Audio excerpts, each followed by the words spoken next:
पूर्णानगर येथे शुभम गवई यांची प्रकृती काही महिन्यांपासून अत्यंत खराब झाली आहे। त्यांना ब्लड कॅन्सर असून त्यांच्यावर उपचार सुरू असताना त्यांनी फोन कॉलच्या माध्यमातून आपल्या स्थितीची माहिती दिली। त्यांच्या या दुःखद परिस्थितीत एक नवा आशेचा किरण उगवला, ज्यामुळे समाजाच्या सामूहिक मदतीचा महत्त्वपूर्ण संदेश मिळाला।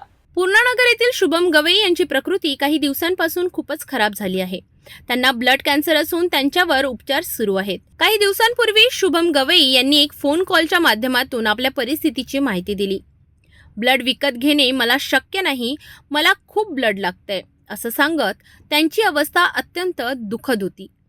त्यावेळी भीम ब्रिगेड संघटनेचे 8 पदाधिकारी नागपूरमधून 4 पदाधिकारी या रुग्णांच्या मदतीसाठी तात्काळ रक्तदान करण्यासाठी नागपूरच्या MS हॉस्पिटलमध्ये पोहोचले। या प्रकारानंतर शुभम गवई यांना आवश्यक रक्त पुरवठा करण्यात आला। भीम ब्रिगेड संघटनेने यापुढेही मदत देण्याची ग्वाही दिली आणि सांगितले की जरी कोणी फुलांचे फूल देऊ शकत नसलं तरी त्याची पाकळी ही महत्त्वाची आहे। अशा मदतीच्या प्रसंगी रुग्णसेवेच्या नात्याने भीम ब्रिगेड आणि शुभम यांची कहाणी आपल्याला एक महत्त्वपूर्ण संदेश देऊन जाते। सामाजिक सेवेची खरी महत्ता ही अशीच असते, जेव्हा लोक एकमेकांच्या मदतीला धावून जातात। भीम ब्रिगेड संघटनेने मदतीचा हात पुढे करून सामाजिक सेवेचे एक सुंदर उदाहरण दिले आहे। हेच खरे समाजकार्य आणि मानवी मूल्य आहे।